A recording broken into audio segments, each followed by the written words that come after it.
Alors la ménopause, c'est un événement qui est programmé chez toutes les femmes et qui consiste à l'arrêt du fonctionnement des ovaires qui ne produisent plus d'ovules, donc ce qui est nécessaire pour la fécondation bien évidemment, et puis surtout un arrêt de production ou une diminution très importante de la quantité d'hormones femelles, c'est-à-dire les estrogènes et la progestérone. Alors, cette chute des hormones va avoir un effet important sur deux microbiotes importants, le microbiote vaginal et le microbiote intestinal, avec des effets tout à fait importants et très variables d'une femme à l'autre. C'est-à-dire qu'il y a des femmes qui vont souffrir de plein de symptômes au moment de la ménopause et d'autres qui, entre guillemets, vont passer ça comme une lettre à la poste sans symptômes.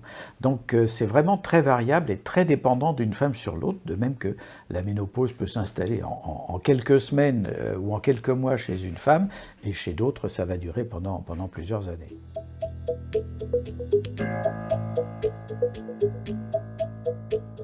Chez une femme qui n'est pas ménopausée, la flore vaginale, le microbiote vaginal est dominé par une souche de bactéries qui s'appellent des lactobacilles.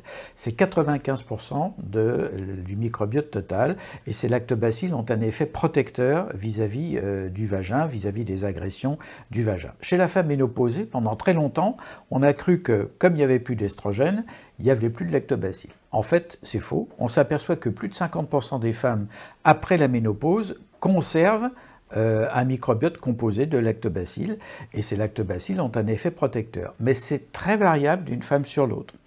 Et ce qu'on a pu démontrer, c'est que les femmes qui continuaient à avoir un microbiote dominé par les lactobacilles avaient beaucoup moins de symptômes délétères comme la sécheresse vaginale, comme la douleur lors des rapports sexuels, comme l'atrophie des muqueuses, y compris les muqueuses externes comme la vulve, qui devient souvent très sèche. Donc ces femmes qui avaient gardé des lactobacilles ont beaucoup moins d'effets secondaires de la ménopause au niveau vaginal. D'où l'idée que chez ces femmes qui vont passer le cap de la ménopause, ça serait peut-être bien, avec des probiotiques, de pouvoir conserver cet effet bénéfique des lactobacilles en commençant un traitement un peu avant la ménopause et en le gardant pendant plusieurs mois ou plusieurs années au-delà de la ménopause.